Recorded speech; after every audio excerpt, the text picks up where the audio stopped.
Carlos, bienvenido. Un placer, Adolfo, poder estar aquí en este día. Y pues estamos empezando esta semana, que es una semana especial, ¿verdad? Porque estamos viendo lo del tema de la Semana Santa, cómo la gente ahora está ya con esas fiestas, ¿verdad? De Semana Santa, que es lo típico. Bien, sí, estamos en la Semana Santa, lo que se conmemora como la Pasión de Jesucristo, la última semana con vida de Jesucristo en esta tierra. Y claro, durante muchos años todo el mundo tiene la tendencia a explicar, en tal día ocurrió tal cosa, tal día ocurrió tal otra, sí. Pero en este año me quiero centrar más en las enseñanzas. ¿Qué fue lo que enseñó Jesucristo en la última semana? Porque hubieron enseñanzas, ¿verdad? Varias enseñanzas. Claro, hubo enseñanzas y claro, si Jesucristo en la última semana hizo determinadas enseñanzas, creo yo que serían fundamentales que las aprendamos en este tiempo, porque deben tener una connotación especial. Así es. Y ya la semana pasada hemos comenzado con Mateo capítulo 21, y hoy vamos a... Mateo capítulo 21 fue cuando comenzaba la semana, porque Jesús estaba entrando en Jerusalén. En Jerusalén, sí.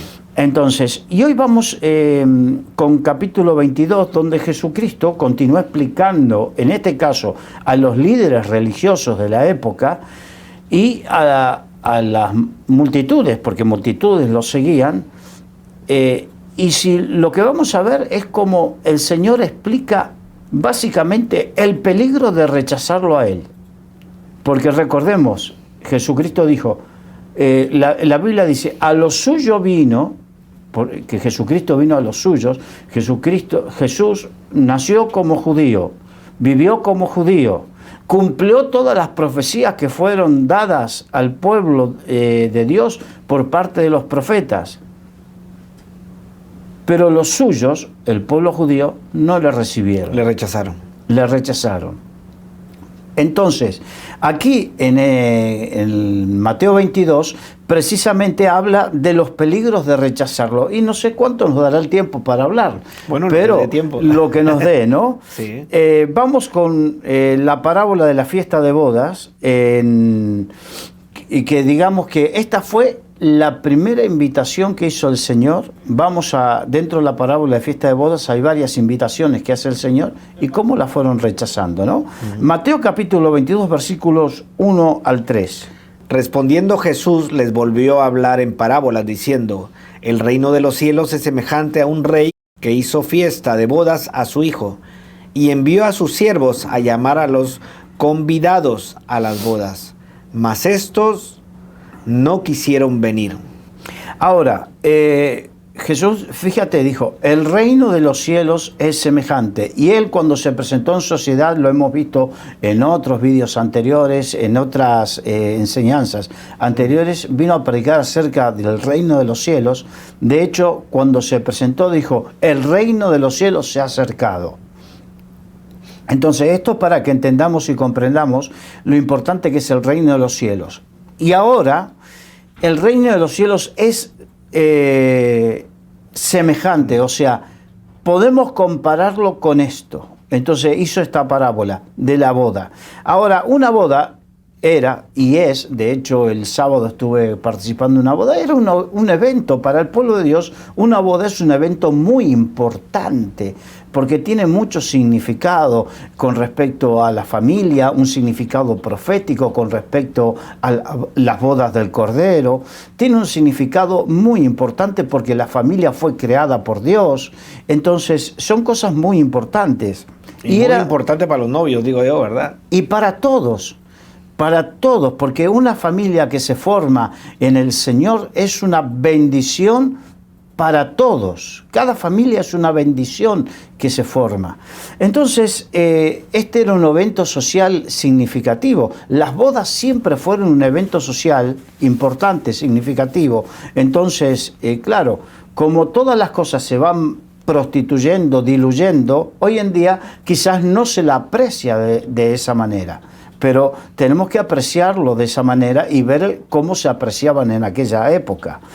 Entonces, y la boda de un príncipe sería un evento espectacular. Nosotros hemos visto las bodas de príncipes, de princesas, de reyes aquí en Europa, y son eventos multitudinarios, fastuosos.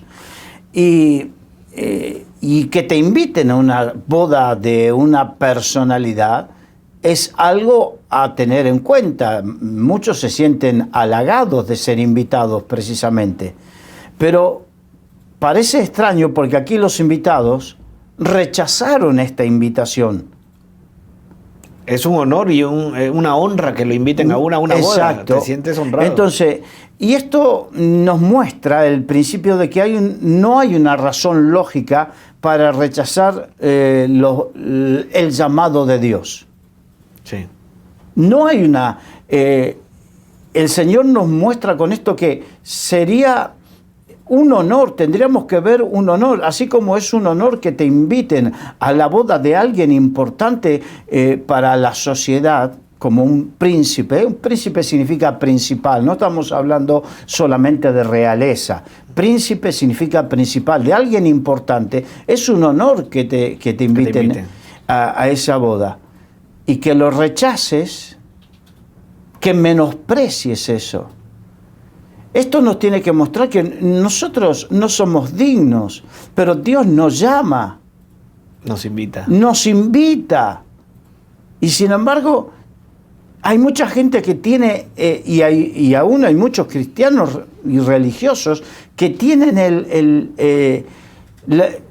no sé cómo explicarlo, de rechazarlo. Hay mucha gente que rechaza esta invitación.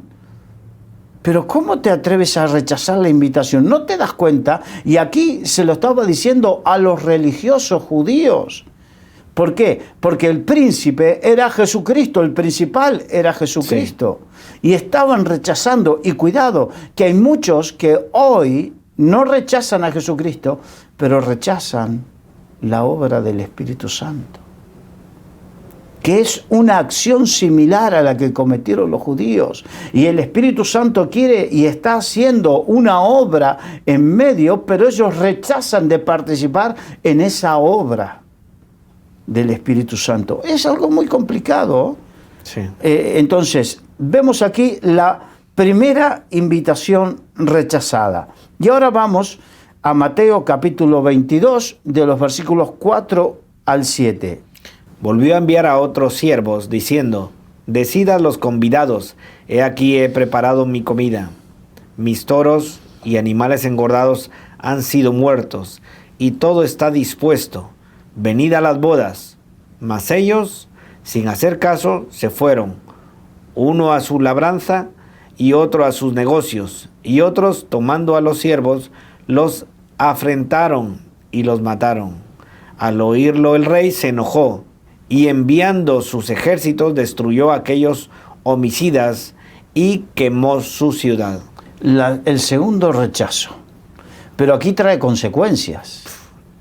Entonces, porque el rey insistió en esta parábola, nos muestra que el rey insistió en hacerle la invitación lo más atractiva posible. O sea, una oferta que no se podía rechazar, ¿no? Entonces, volvió a enviar a otros siervos. Primero envió a unos. Es así el Señor. El Señor primero envía a unos, después envía a otros. ¿Quién de nosotros, antes de conocer al Señor, no fue que tuvo una y otra oportunidad? ¿Quién de nosotros o quién puede decir que no ha escuchado un llamado a la santidad una y otra vez para que dejes la vida liviana? ¿Quién puede decir, quién puede negar que Dios ha hecho esto una y otra vez? Aquí vemos nuevamente como el Señor en este caso volvió a enviar a otro grupo de siervos y les dijo: mira que ya tengo la comida preparada, que ya tengo los manjares, que ya tengo, es como que ya, estas son las promesas de vida eterna. Estas son las promesas de que yo quiero estar con ustedes, de que los quiero bendecir. Y sin embargo, Ellos no le hicieron caso, cada uno continuó con su vida, porque dice que fueron a uno a sus labranzas, a sus negocios, pero otros tomaron los siervos y los afrentaron. La persecución. Sí. Los religiosos no solo no aceptaron, sino que persiguieron. ¡Ay, Jerusalén, Jerusalén, que apedreas a los profetas y a los que te son enviados! Terrible. Porque los religiosos hicieron eso. Y el religioso sigue hoy persiguiendo a aquel que busca ser un adorador en espíritu y en verdad. Fíjate cómo se fue cumpliendo todo esto. Entonces, el rey insistió en hacer la invitación lo más atractiva posible. Realmente, él quería que esos invitados vinieran, porque el Señor está verdaderamente deseoso de tener comunión con su pueblo, de tener comunión con los que lo rechazan y con su pueblo que vive religiosamente. Desea tener comunión. Y podemos ver con ese ejemplo la misericordia de Dios. Yo puedo ver la misericordia. Es como Dios es misericordioso y sigue llamando y sigue invitando. Ahora, cuando un gran evento se llevaba a cabo durante la cultura judía en aquel tiempo, la gente era invitada, pero sin un tiempo establecido. En el sentido de que, mira que voy a preparar la fiesta. Y cuando esté el momento, yo te llamo. Y cuando el anfitrión estaba listo para recibir a los invitados, enviaba a los mensajeros para avisar que todo estaba preparado, ¿no? Y este es el mensaje del Evangelio. Tú no vienes al banquete de Dios y preparas tu propia comida. Él ha dejado todo listo, todo preparado para que nosotros vengamos a recibir. Ahora, la reacción de los invitados no tenía sentido, pero da una descripción muy precisa de la reacción de muchos al Evangelio. Porque muchos no hicieron caso y otros regresaron a sus negocios. El rey, con todo derecho, trajo juicios sobre los infractores. No solo rechazaron su invitación, sino que asesinaron a sus mensajeros. Y esta era una profecía de lo que le sucedería a Jerusalén, la ciudad en la que los líderes religiosos rechazaron de esta manera tan fuerte a Jesucristo y a su evangelio. Y de hecho se cumplió cuando Jesucristo dijo, ¿veis todo esto? Porque era el orgullo, esto en Mateo 24 se cumplió, porque, profetizó esto y después se cumplió posteriormente en el año 70, porque los judíos estaban orgullosos de su religión y el centro de su orgullo era el templo. El templo, sí. Entonces cuando le dijeron sobre eso, Jesucristo dijo, ¿veis todo esto? No quedará piedra sobre piedra. Les pegó en el orgullo. El orgullo. Por eso es tan importante, cuidado, que no sea más importante lo que Dios nos da que Dios mismo. Porque si tu orgullo, pastor, si tu orgullo es tu iglesia por sobre el Señor, cuidado. Si tu orgullo es tu empresa por sobre el Señor, cuidado. Porque el Señor no comparte su gloria con nadie. Si tu orgullo es tu ministerio. Si tu orgullo es tu ministerio, cuidado.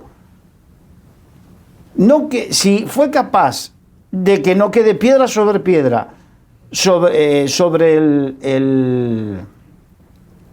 templo de Jerusalén, ¿qué no hará con los demás? Entonces, cuidado que no caigamos en ese orgullo religioso. Y lo rechazaron tan fuertemente que se cumplió.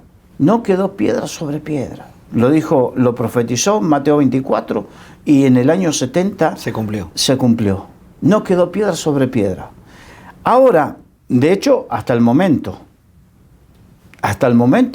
lo único que quedó fue una pared, que es lo que se llama el muro oeste, o lo que en Jerusalén se lo conoce como el muro oeste, ¿no? Sí. Aquí se lo conoce como el muro de los lamentos. De los lamentos. Sí, el muro de los lamentos. Ahora, ya va la segunda invitación. Sí. Vamos a la tercera invitación. Mateo 22, 8 al 10. Entonces dijo a sus siervos: las bodas a la verdad están preparadas, mas los que fueron convidados no eran dignos. Id pues a las salidas de los caminos, y llamad a las bodas a cuantos halléis. Y saliendo los siervos por los caminos, juntaron a todos los que hallaron, juntamente malos y buenos, y las bodas fueron llenas de convidados. Finalmente las bodas se llenaron de convidados. Finalmente el reino de los cielos se va a establecer y se va a hacer, la voluntad de Dios se va a hacer, sí o sí. No porque fulano o el otro rechace, no. Si el problema de que cada uno rechace lo que Dios quiere hacer, no le afecta a Dios. Te afecta a ti, me afecta a mí. Si yo rechazo lo que el Espíritu Santo quiere hacer, me afecta a mí. Si tú rechazas consagrarte al Señor, te afecta a ti, no a Dios. Hay gente que piensa que es necia, perdón que sea tan duro, pero que piensa que vas a hacer algo con lo cual vas a herir o afectar a Dios. ¿Quién te crees? Si somos menos que una cucaracha. Gusanos, dice. Gusano de Jacob, Sí. gusano. Somos menos que eso. ¿Cómo pensamos que hay que ser orgulloso y necio para pensar eso? El que no aceptemos lo que Dios quiere hacer, el llamado de Dios. Si tú no aceptas el llamado de Dios, te afecta a ti, no a Dios. Que tú no quieras consagrar tu vida y tu familia al Señor, te afecta a ti y a tu familia, no a Dios. Tenemos que entender eso. Aquí había gente que rechazó al Señor, que rechazó consagrarse, que rechazó, y como hay mucha gente que rechaza la obra del Espíritu Santo y la santidad y todo lo que quiera, pero cuando tú rechazas eso, indirectamente te entregas en las manos del mundo, te entregas en la mano del príncipe de este mundo. Después hablaremos sobre eso. Pero lo importante es que quedas lejos de la gracia de Dios, no porque la gracia de Dios se acabe, sino porque tú te has alejado. Sí. El plan de Dios al final se va a cumplir. Las bodas se van a realizar. Te haya llegado la invitación la has cogido, la has visto y la rechazas, la boda se va a realizar de todas maneras. No se va a quedar vacío. No se va a quedar vacío. Es el plan de Dios. Es el plan de Dios. Entonces, ¿qué hizo? Envió a sus siervos a invitar a los caminos, los menos conocidos. Quizás los que no eran conocidos dentro del mundo religioso. Quizás los que no eran conocidos dentro del mundo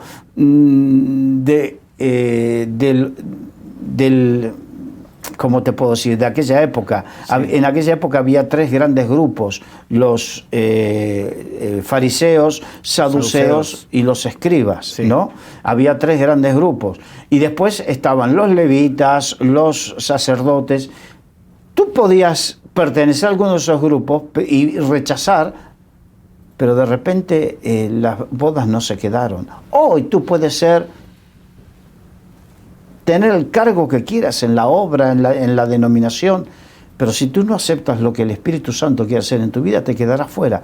Pero Dios hará lo que tiene que hacer con otros. Y llamará a otros que quizás no eran tan dignos. Y es que es interesante porque estás hablando de los grupos y vemos cómo hay diferentes grupos: los fariseos, los saduceos, estamos hablando de los judíos, pero también estaba el grupo de los gentiles. Sí. Y vemos que la palabra dice, bueno, a los suyos vino, pero los suyos no le recibieron. Le rechazaron. Entonces, después llegó un momento que cuando se dieron cuenta, tanto Pedro como Pablo, Pedro, cuando tuvo la visión en Hechos de los Apóstoles, cuenta que un día Pedro, como buen judío, él no se juntaba con los gentiles, entonces, pero Jesús quería el Espíritu Santo quería que vayan a predicarle a Cornelio. Sí. Entonces le dio una visión de un lienzo que bajó y le dijo: mata y come. No, Señor, que nada inmundo he comido. Mata y come, y no llames inmundo lo que yo he santificado. Y después vinieron a buscarlo para ir a la casa de Cornelio, y ahí comenzó el avivamiento entre los gentiles, porque sí. El Espíritu Santo fue derramado entre los gentiles.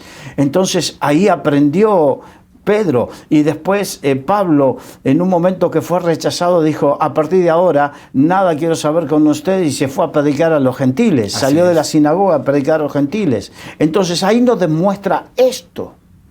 Los judíos seguían rechazando el evangelio y se fueron a buscar a los menos dignos, porque los gentiles no eran tenidos por dignos. Sí. Que prácticamente son los del camino aquí. Exacto. Ahora, porque esto tiene una aplicación práctica, no solamente en lo que ocurrió hace 2000 años, tiene una aplicación ahora. Porque muchas veces hay muchos religiosos cristianos que están en su postura religiosa y no viven una vida agradable a Dios. Viven una rutina, viven una religión, pero no una vida. Pero siguen rechazando la obra del Espíritu Santo. Sí. Porque así como rechazaron a Jesucristo, hoy, en este tiempo, rechazan la obra del Espíritu Santo. Y no estoy hablando de volverse pentecostal, no estoy hablando de eso precisamente, porque hay algunos que pueden malinterpretar, pero la obra del Espíritu Santo es la que te lleva verdaderamente a las Escrituras, y a volver a las Escrituras, y a vivir por las Escrituras, apartado del mundo, y a vivir por lo que dice la palabra de Dios. Pero hay muchos cristianos que no viven apartados del mundo. No viven sirviendo a Dios, viven para ellos. Y por más que vayas a la iglesia todos los domingos, pero si el mundo está en tu corazón, Estás rechazando al Señor. estás rechazando, porque no se puede ser amigo del mundo, porque la Biblia dice, el que se hace amigo del mundo se constituye en enemigo de Dios.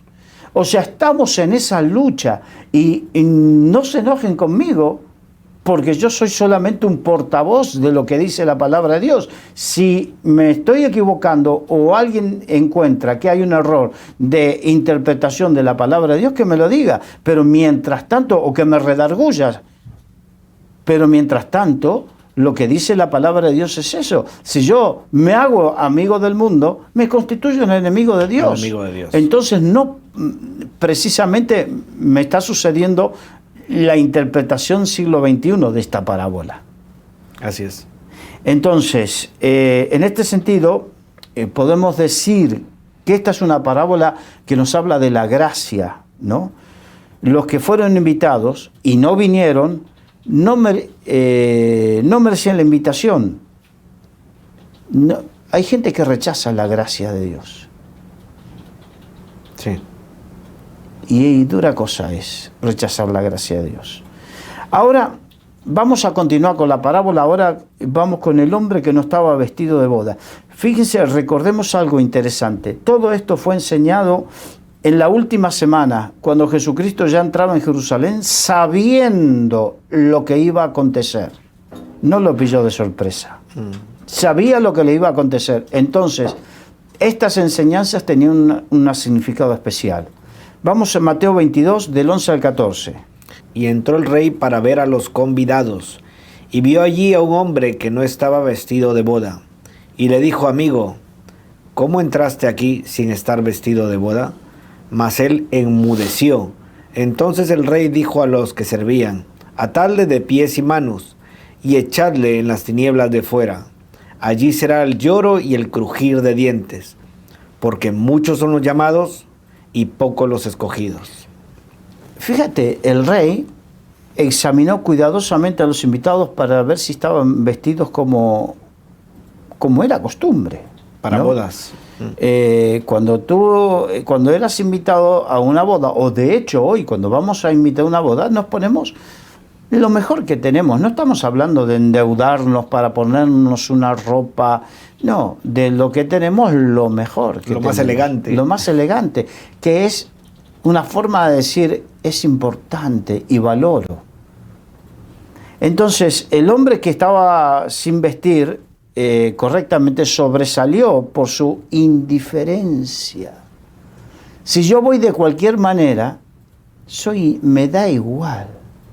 Soy indiferente a la categoría, no estoy respetando tu casa. No valoras, no te importa, no. Si tú me invitas a tu casa a un evento importante para tu familia y yo voy de cualquier manera, no estoy valorando tu casa, tu invitación. Así es. No te estoy honrando. Eso es lo que significaba. Entonces, y el rey se dio cuenta. Ahora, fíjate que esto significa que hay mucha gente que les gustan las bendiciones, pero no les gusta vivir correctamente delante de Dios. O sea, quieren comer y participar del banquete, pero sin vestirse correctamente. Dios una de las cosas que hace cuando nos limpia, la Biblia dice que nos pone vestiduras blancas, resplandecientes. Esas son las vestiduras correctas, las de la santidad, las de aquellas que cuando nos manchamos buscamos limpiarlas correctamente. La de una vida agradable a Dios, no de una vida como a mí me parece, sino como a Dios le agrada.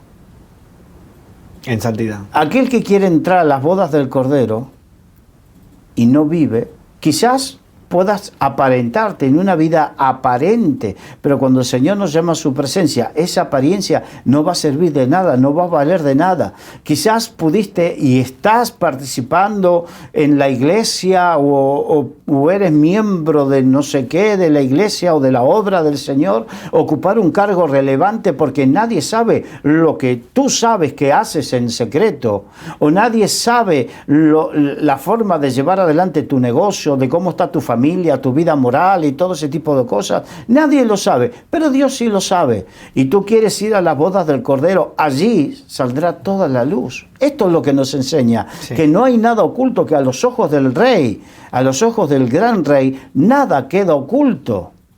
Entonces, hoy no es motivo para condenarte, porque yo no soy quien para condenarte. No estoy aquí para condenarte, estoy aquí para explicarte una parábola y advertirte de que quizás tradicionalmente o por lo que sea, tú llevas tiempo en la iglesia, pero no llevas tiempo consagrado al Señor. Y cuando el Señor te llama a su presencia, querrás participar en todo aquello que escuchaste durante tantos años, pero el Señor dirá, ¿y tú quién eres? No te reconocerá como digno para participar de la boda del Cordero. ¿Por qué? Porque tú no diste testimonio de tu fe en Cristo aquí en la tierra, testimonio de vida personal. No diste testimonio a tu familia, a tus hijos, de cómo es ser verdaderamente un hijo de Dios. Apartados de mí, hacedores de maldad, dice que va a decir. Exacto. Y hay un versículo hablando acerca de esto que dice, sin santidad nadie verá al Señor. Exacto. Ahora, fíjate que cuando el rey lo reconvino, él enmudeció, no pudo decir nada. ¿Sabes qué significa esto? Que cuando vayamos a la presencia del Señor no podremos tener argumentos, porque tú, hoy, que te sientes tocado, quizás quieres argumentar contra mí, que soy el mensajero, contra nosotros, que estamos aquí para compartir el mensaje, y puedes argumentar o decir lo que quieras. Perfecto, tienes todo el derecho, pero cuidado, y te lo advierto, en la presencia de Dios no podrás argumentar nada, como este hombre no pudo argumentar nada delante del rey. Enmudeció. Delante del Señor enmudeceremos y hoy podremos patalear, enojarnos, argumentar, lo que sea, pero delante del Señor no. Exacto, nos quedaremos sin argumentos. Entonces este hombre que hizo como quiso en el banquete de bodas, en lugar de honrar al rey y vestirse adecuadamente, este hombre sufrió un terrible destino. En las tinieblas de afuera, donde es el lloro y el crujir de dientes. Esto se habla del infierno. Pero ahora, esta parábola nos demuestra que los que son indiferentes al Evangelio, y en este caso también a la obra del Espíritu Santo, los que antagonizan, rivalizan con el Evangelio, y los que no permiten ser cambiados por el Evangelio de Jesucristo, porque el Evangelio lo que hace es que te cambia. No te hace vivir una vida religiosa, te cambia. El Evangelio vivo es aquel que transforma las vidas. Todos estos comparten un mismo destino. Ninguno de ellos disfrutó del banquete del rey. Se quedaron fuera. Se quedaron fuera. No sea cosa que nos quedemos fuera de lo que Dios tiene para nosotros. Ahora, vamos a continuar, porque ahora comienza el Señor a tratar con los fariseos. Los fariseos eran un grupo de los... yo les dije hace 3 minutos que había 3 grandes grupos, por así decirlo. El más numeroso eran los fariseos, grupos de religiosos judíos, ¿no? Entonces vamos a Mateo 22, 15 al 17. Entonces se fueron los fariseos y consultaron cómo sorprenderle en alguna palabra. Y le enviaron los discípulos a ellos con los herodianos, diciendo: Maestro, sabemos que eres amante de la verdad, y que enseñas con verdad el camino de Dios, y que no te cuidas de nadie, porque no miras las apariencias de los hombres. Dinos pues, ¿qué te parece? ¿Es lícito dar tributo a César o no? Bien, los fariseos eran muy ambiciosos y ellos sentían, como era de los 3 grupos era el más numeroso. Entonces eran personas influyentes, eran personas de buena posición económica, pero se sentían, digamos, cuestionados por Jesucristo. Se sentían porque Jesucristo los confrontaba totalmente, ¿no? Entonces se sentían incómodos con Jesucristo y de hecho habían planeado cómo deshacerse de él, pero tenían miedo de hacerlo abiertamente. Claro. Tenían miedo de hacerlo abiertamente porque no querían, el pueblo estaba con los fariseos, como con los saduceos, y estaba con ellos, pero ellos no querían perder la adulación del pueblo porque el pueblo creía que Jesucristo era un profeta. Entonces, querían como sorprender, pillarlo a Jesucristo para verdaderamente poder acusarlo y terminar con Jesucristo y su ministerio. Entonces, ¿qué hicieron? Aquí dice, consultaron, o sea, estuvieron pensando, consultaron a gente cómo hacerle una trampa. Entonces no fueron directamente los fariseos, porque como eran personas conocidas, no se iban a dar a exponer públicamente contra Jesucristo. Claro. Enviaron a sus discípulos, juntos con los herodianos. Los herodianos, Herodes era el rey Herodes, entonces tenía un grupo de judíos que eran seguidores del rey Herodes. Entonces se unieron entre ellos para tentarlo a Jesús. Entonces le preguntaron y le fueron fueron juntos diciendo: Maestro, sabemos que eres amante de la verdad y que enseñas con verdad el camino de Dios y que no te cuidas de nadie porque no miras las apariencias de los hombres. O sea, le endulzaron el oído, quisieron endulzarle el oído a Jesucristo. Esta gente era experta ¿cómo se dice? En la salamería. En la salamería, sí. Entonces, lo que quisieron era engañarle y a ver si mordía el anzuelo Jesucristo y se soltaba con la palabra para después poder pillarlo por esa palabra y acusarlo delante de las autoridades, ¿no? Entonces, ¿y con qué fueron? Con el tema de los tributos. Con el tema de los tributos. Ahora, Jesús fue muy sabio. El dilema de Jesús con esta pregunta era simple. Si decía que los impuestos deberían ser pagados, podía ser acusado por el pueblo de negar la soberanía de Dios sobre Israel, ¿no? Y esto lo volvería impopular delante de los judíos. Esta fue una pregunta muy sagaz. Una pregunta trampa muy sagaz. Y si decía que los impuestos no deberían ser pagados, se hacía a sí mismo enemigo de Roma, porque los impuestos se pagaban para Roma. Bueno. Entonces, lo que ellos habían planeado, era hasta pregunta trampa para que hacia uno u otro lado Sí, pillarle. o le ponían el pueblo en contra O en contra de Roma. y lo trataban de traidor al pueblo y traidor al pueblo judío, o en contra de Roma. Fíjate cómo es la cosa.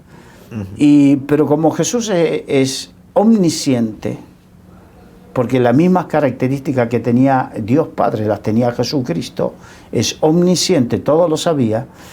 Entonces él contestó, pidió la moneda, y las monedas tienen un sello que pertenecían al Imperio Romano.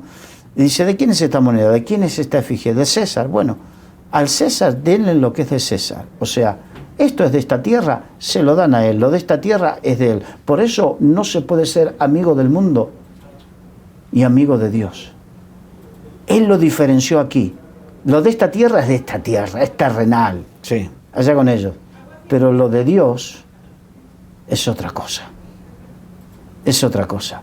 Por eso Jesucristo dijo, mi reino no es de este mundo. Entonces él no tenía problema en darle al César lo que es del César.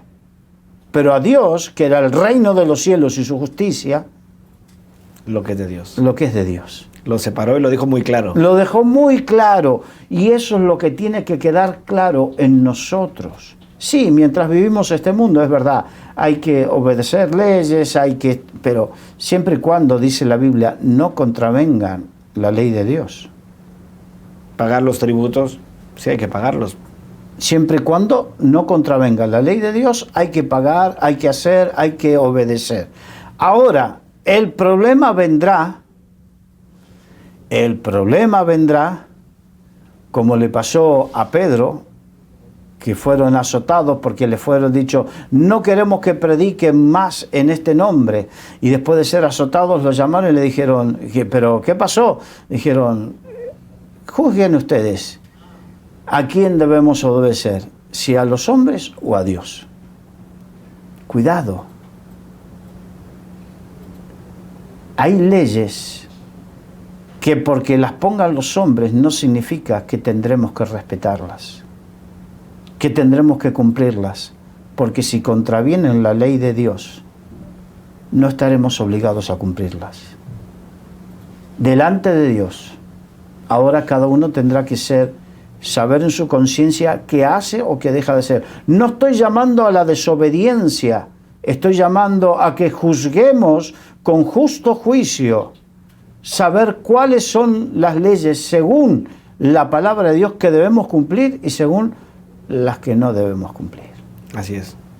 Que tengamos discernimiento para poder separar, ¿verdad? ¿Qué es lo de Dios y qué es lo de este mundo? Exacto. Vamos a... bueno, ya lo hemos explicado, Mateo 22, 18 al 22.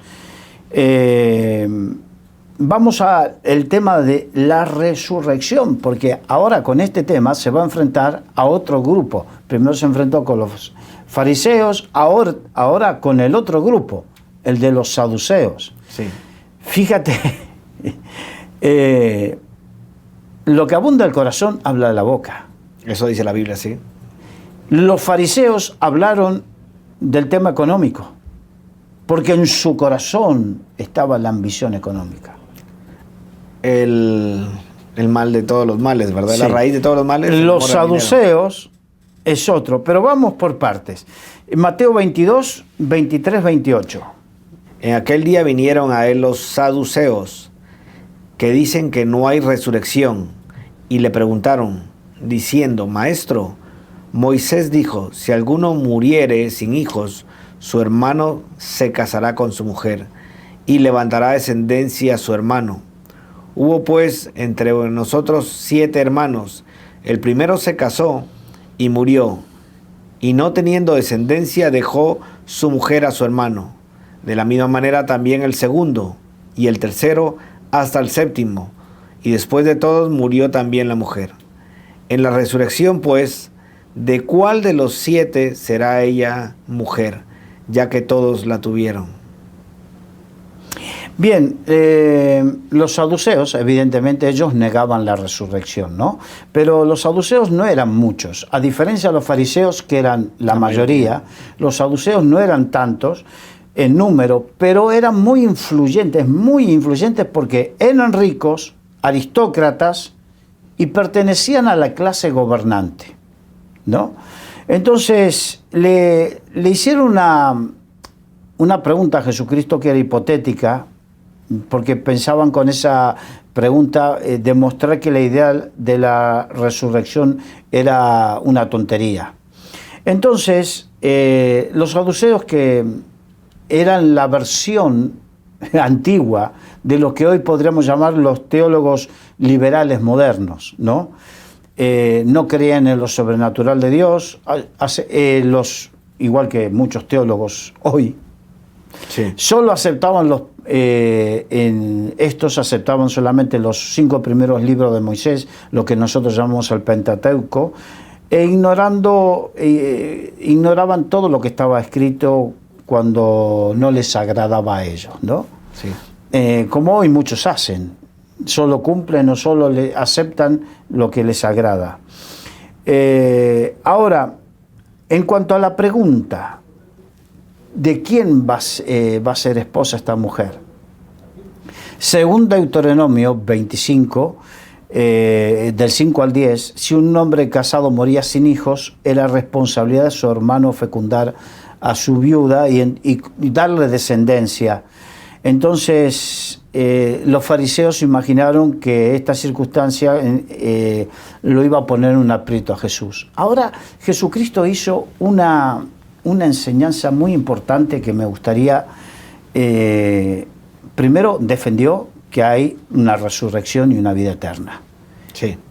Esto significa para muchos que cuestionan que después de esta vida no hay nada, no existe nada. Jesucristo habló de que sí hay después de esta vida.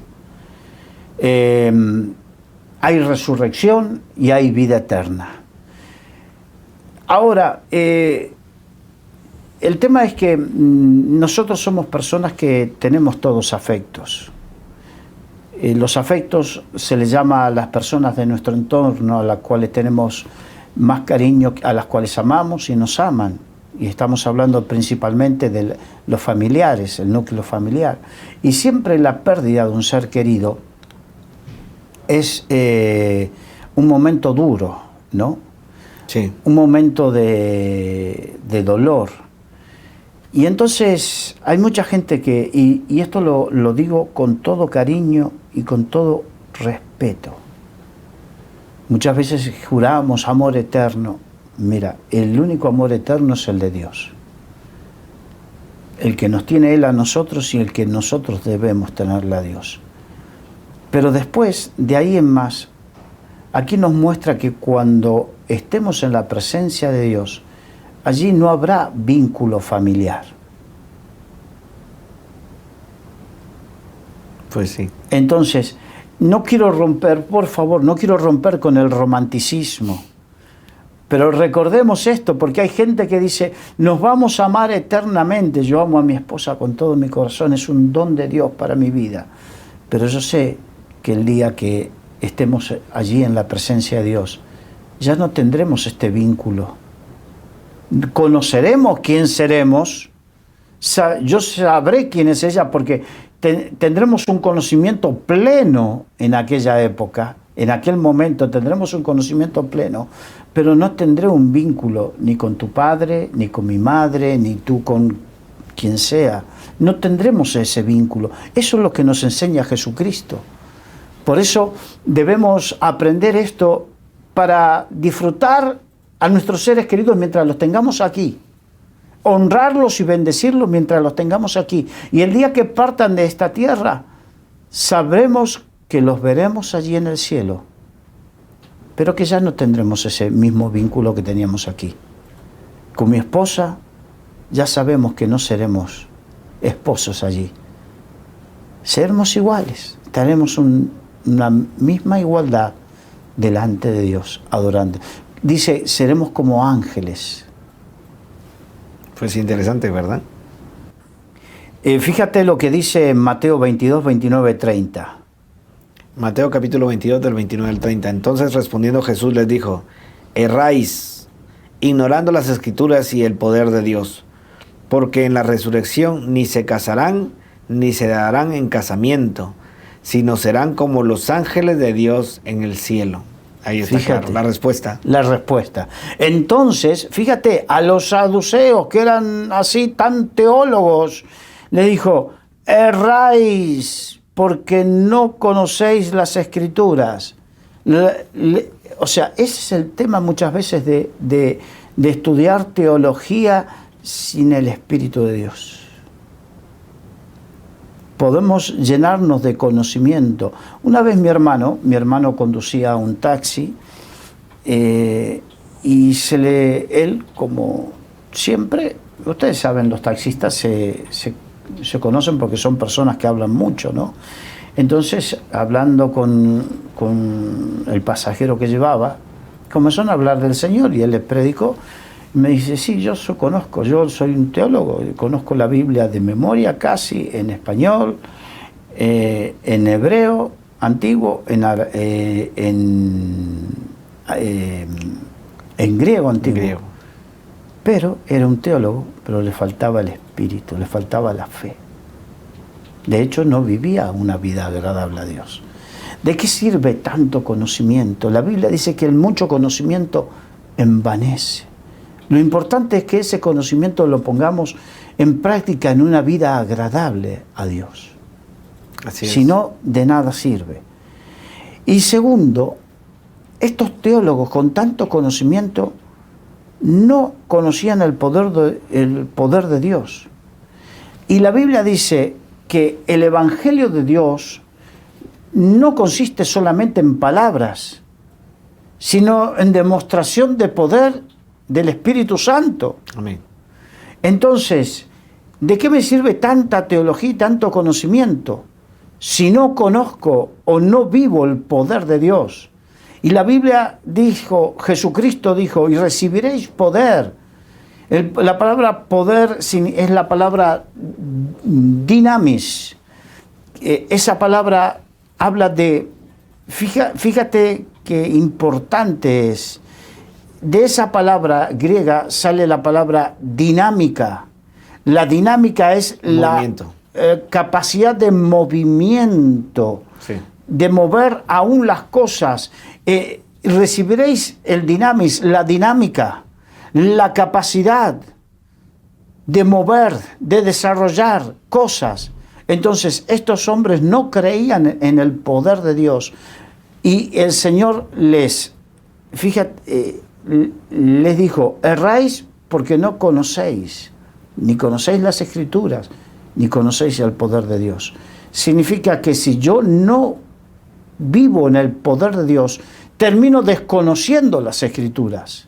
Puedo tener un conocimiento, porque la palabra conocimiento tiene que ver con también intimidad, conocer, acercamiento. Podemos tener un conocimiento intelectual, alejado, pero si yo tengo un conocimiento cercano a la palabra de Dios y al Espíritu que inspiró esta palabra, entonces creeré en el poder, en el dinamis de Dios, en la dinámica de Dios, cuando vino el Espíritu Santo. Por eso desde hoy vengo hablando que así como rechazaron a Jesucristo, hoy en día los religiosos de hoy en día rechazan la obra del Espíritu Santo.